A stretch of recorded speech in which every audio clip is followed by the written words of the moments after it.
Hello everybody, welcome to E-Prime for this evening. I am Daedrian. Xodus Carnival Band kickstarted the new season with Xodus Remedy, the Glow Edition. Scores of patrons flocked to the National Stadium dressed in their Monday wear. They also got a taste of what is to come in 2024 with a mini road march from the stadium, and it left them thirsting for more.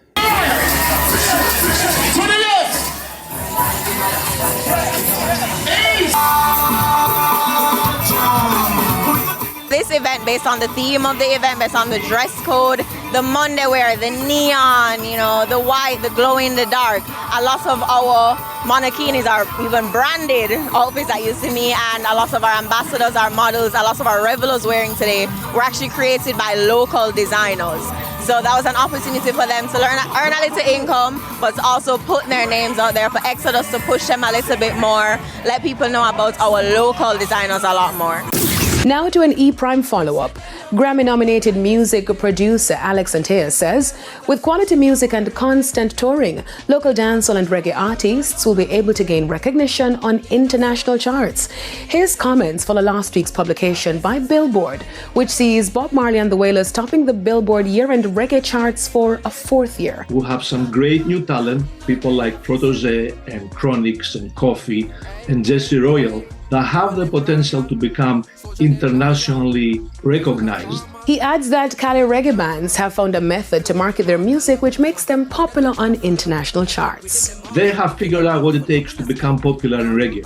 And that's why, even though Bob is number one, Stick Figure is number two and has 3 more albums in the top 10 of reggae. And a couple of years ago, we had Soja that won a Best Reggae Grammy. Why is this happening? They are taking the music industry seriously. Also noting that dancehall and reggae artists should enlarge their scope of their audience. I think many Jamaican artists are comfortable being superstars in Jamaica and the diaspora, where you get a few concerts in Jamaica, you do some parties in Jamaica, you get paid, you fly up to Toronto where you have a large Jamaican population, you go to London, you go to Miami, you go to New York, and you're done. Your audience is either Jamaicans in Jamaica or Jamaicans in the diaspora. We need to stop thinking like that and start thinking the world. And that's a reason why Sam Paul and Saggy have been successful, because they didn't think as their audience of just Jamaicans. They thought of their audience as the world.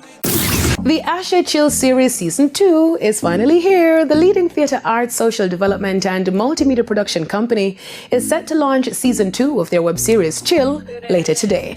The series follows Jamaican millennials as they navigate sex, love and relationships, facing the realities of the HIV pandemic.